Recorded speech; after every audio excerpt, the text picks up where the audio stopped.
You literally have made me cry more than almost any man in my life, so I don't know whether to thank you. You're not the first person to say that. Yesterday, there was a moment in the screening where there was like a collective nose blowing. I started it, and then everyone laughed because we fell like flies. Which was the moment?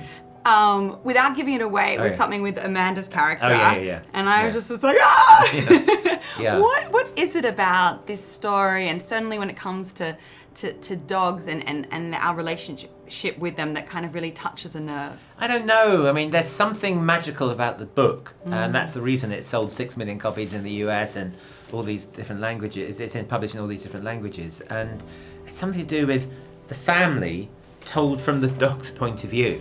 And I'm not quite sure, to be honest, but it is an emotional roller coaster, but there's also a lot of laughter in the film, and I'm really proud of the sort of uplifting, surprising ending as well. I agree. No, it's not a depressing film, but it's definitely an emotional film, which is nice. But I think that's also needed, isn't it? Because there are a lot of great films out there, but not many emotional in the way films used to be emotional, and I hope this is a harking back to those days. I love the idea. I heard that you said that it's about good people trying to make good choices, which we don't often see in film at the moment. We're seeing bad people make bad decisions. It was kind of quite refreshing, surprisingly, to see that. Was that something you really wanted to put back into the world? I suppose I hadn't thought of it in those terms, but yes. But frankly, my job is to tell the story of the script, and so that's where it goes back to.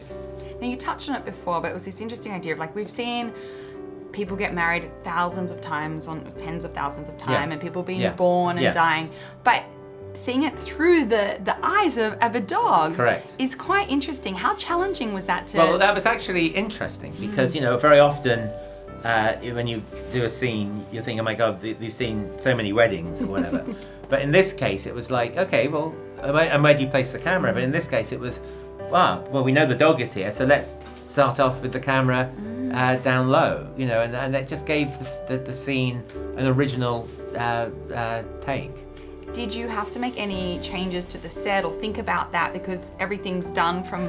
Well, actually, that's a good question. And yes, I mean, when we built the interior of the house, we made sure there were lots of nooks and crannies that a dog could sort of be part of. Isn't that interesting? Do you have a dog? We have a Chihuahua. Like, it's still a dog, though. Yeah. No, but it'd be very low. It'd be like 2 inches off the ground, the camera. You're like, listen, we're not ready for that kind of camera work. That's my next one, I'm working my day from... No, I think I've done my animal movie. Exactly, that's so interesting. They always say you don't work with children and animals, and you work with both here. Was it as difficult as they say, or were there some things that surprised you about that? Ryan, who plays the daughter, and the dogs, Parker and Butler, were all a joy to work with. And so, but basically when you cast animals and children, you hope for the best in a way. And we were lucky this time.